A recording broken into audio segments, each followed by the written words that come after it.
Thank you so much, sir. And now I would be requesting Shri Pranav Gupta, our General Secretary of FIP, to kindly say a few words.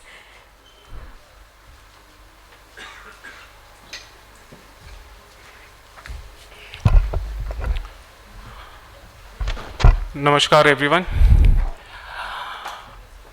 The Indian publishers conference का ये second edition है. हमने इसकी शुरुआत पिछले साल golden jubilee celebrations 50 साल पूर्ण होने पर फेडरेशन के इसकी शुरुआत रखी, इसकी नींव रखी, और उस समय ये निकल कर आया सभी मेंबरों से दैट इसको एक एनुअल इवेंट की तरह बनाया जाए. पिछले एडिशन में हमने कुछ व्यक्तियों को जिन्होंने फेडरेशन के लिए बहुत काम किया उनको लाइफ टाइम अचीवमेंट के तौर पे उनको नवाजा गया. काफ़ी सारे हमने स्टेट पब्लिशर एसोसिएशन से बेस्ट जो पब्लिशर्स थे जो डिफरेंट इंडियन लैंग्वेजेस में पब्लिश करते हैं, हमने उनको भी अवार्ड किया और रिकॉग्नाइज किया. Federation has always been at the forefront in recognising their members, the active members and the publishing companies who not only contribute to the federation but to the Indian publishing industry at all. Sir, you have been elected here from the state of New Delhi, and I must tell you it's a hub for the publishing industry, not in India but in the entire world, and specifically if I talk about in the Afro-Asia region. Today publishing industry goes through a lot of problems, and we need somebody who can raise our voice, who can raise our voice to the top offices of the country. Copyright is one of the key issues what the industry struggles. India में आज authorship as a profession नहीं है. India में authorship जो है, लोग सिर्फ किताबें लिखते हैं out of their passion, for their love, for their satisfaction, because livelihood on the authorship royalties is not at all possible in India. If we look at just very few selected authors, their copies are being sold in million numbers of copy and they earn handsome royalties, so they can sustain their livelihood. But due to this digital piracy, photocopying, unwarranted circulation of the scanned version of books on intermediary platforms like Telegram, WhatsApp and all, this has literally killing the creative economy of the country. This needs to be taken care of. Second, when Prime Minister Modi talks about when the country reads, it leads. The book reading culture in India, it's not very being great. National Book Promotion Policy sir बहुत time से, पिछले 75 साल से pending है.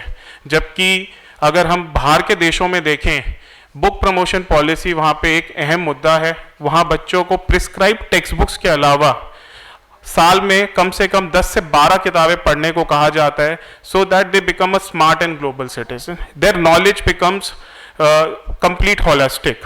This is one very major issue which is a burning issue for us, that India needs a strong book promotion policy, और इसके लिए भी हम आपकी मदद चाहेंगे.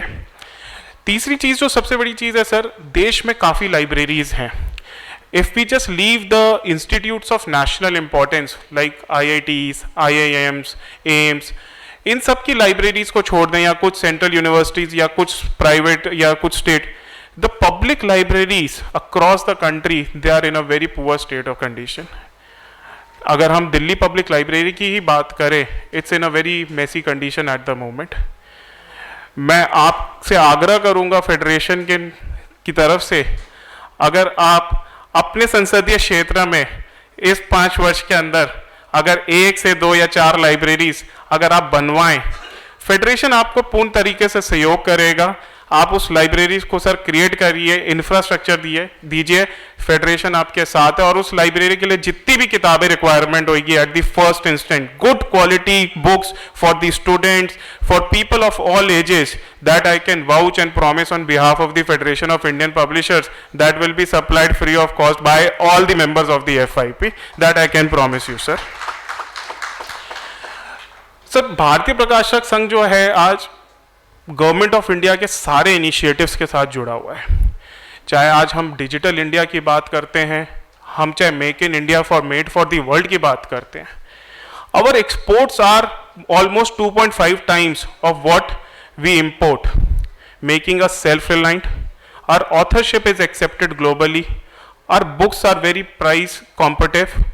Our content is so rich now that many of the African countries, they get their curriculum designed through the Indian publishers and educationists here, and we are right from the content development to development of the books, printing and logistics is being taken care by the Indian publishers and exporters. So that's a great thing what we have been able to achieve. Sir, आज हम technology की बात करते हैं, artificial intelligence, generative AI, एक तरीके से publishing प्रकाशक संघ के लिए चुनौती भी है, but at the same time knowledge के लिए, नॉलेज ओरिएंटेड इकोनॉमी के लिए टेक्नोलॉजी को एम्ब्रेस करना, अडेप्ट करना हम सबके लिए ज़रूरी है। एंड पब्लिशिंग इंडस्ट्री ने इस चीज़ को, चेंज को हमेशा से बहुत अच्छे से एम्ब्रेस किया है। When we are it is not about that कि publishing industry has been embracing technology now. When the invention of the CDs came, lot of our publishers were providing the content in the CD-ROMs. When the e-book model came in, सारे पब्लिशरों ने gradually अपनी books को e-books पे, Kindle पे, Nook पे and various platforms पे. Today age and when there is a demand for the audio books, podcast, publishers are able to monetize their content there. They are coming forward. So digital monetization की तरफ भी industry ने हमेशा ध्यान दिया है, generative AI के ऊपर भी ध्यान दिया है, but there have been some few copyright related concerns which probably we'll seek some time from you in future, and उसके ऊपर हम एक वाइट पेपर आपको प्रेजेंट करना चाहेंगे ताकि वो जो मुद्दे हैं आप उसको आगे सरकार के समक्ष रख सकें। एक सर आपसे बहुत बड़ा निवेदन रहेगा that you have been MOS for the corporate affairs, and during this tenure you will be also working closely with lot of large corporates, conglomerates. Sir ज़्यादातर कॉर्पोरेट्स के पास, सबके पास CSR फंड्स हैं। These CSR funds generally go into healthcare and various other things. If through your office, and if you can become a voice for it, encourage these corporates to invest their CSR funds to start opening up libraries. And when they open these libraries, ask them to buy books of Indian authors and Indian publishers. With this thought that putting India first, I would just like to rest that Bharat से विकसित भारत की तरफ बढ़ना है।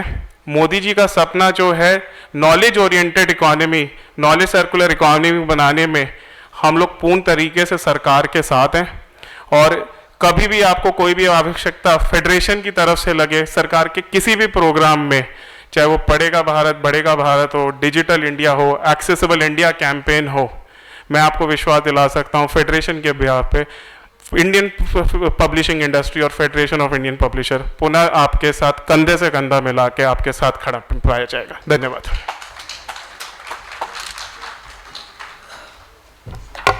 Thank you so much, sir, for your address. And now I would be taking the opportunity to invite our Honorable Minister Shri Harsh Malhotra ji.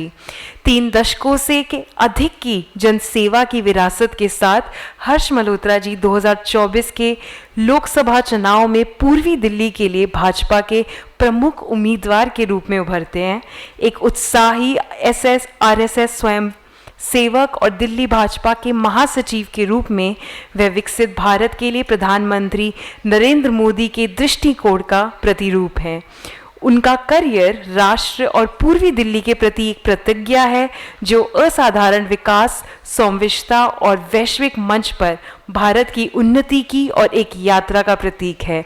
Sir, thank you so much, आप इस conference में आए, और अब मैं आपसे request करूंगी कि आप हम सब के लिए कुछ शब्द कहें। Can we all give a great round of applause please.